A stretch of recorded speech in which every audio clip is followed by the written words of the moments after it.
Joa Kochi vient de perdre son mari des suites de brûlures profondes dues à un incendie de gaz. 2 de ses 5 enfants précédemment internés au service des grands brûlés du CHU de Cocody dans un état grave ont été transférés dans une clinique.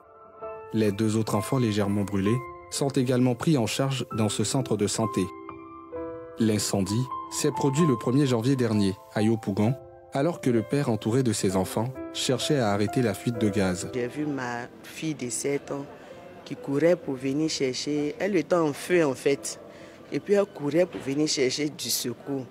Elle cherchait à entrer dans la douche pour aller se jeter dans l'eau tellement le feu, les flammes étaient sur elle. Quand elle a branché le fait-tout, elle a dit à son papa qu'elle a l'impression que le gaz fuit. C'est comme ça que son papa s'est levé pour venir essayer de fixer le gaz. Et puis la tête l'a pété. Donc le gaz s'est propagé dans la maison. Et maintenant c'est parti prendre les braises qui étaient au balcon pour venir les enflammer. Tous et tous, les 5 enfants plus les papas. Aujourd'hui, c'est une femme désemparée et sans moyens qui crie au secours pour ne pas perdre ses enfants en plus de son mari déjà décédé. Je demande de l'aide parce que les traitements, écoutez, les ordonnances viennent et c'est les ordonnances de 800 000, de 600 et quelques mille. On a besoin de plus urgent que ça pour sauver la vie de ces enfants-là. Je me retrouve avec les enfants sans rien parce qu'en réalité, je ne travaille pas. Je me débrouille.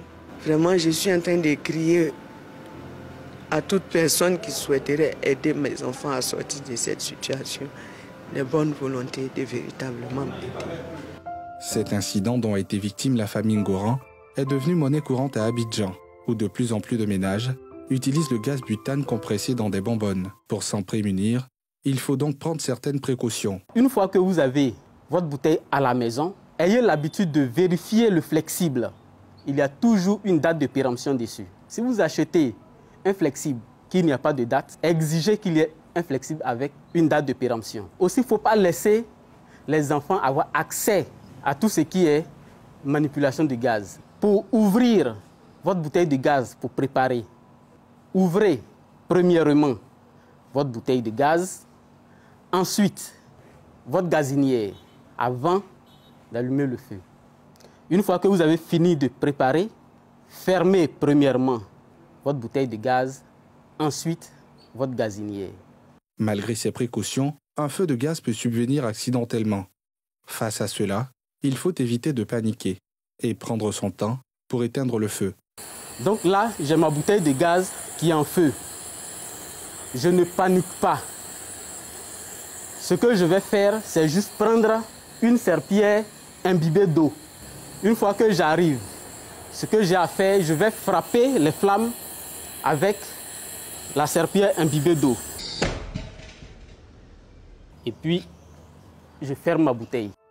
Au moment de boucler ce reportage, nous avons appris le décès d'une des filles internée, ajoutant au désarroi de Dame Françoise Kochi.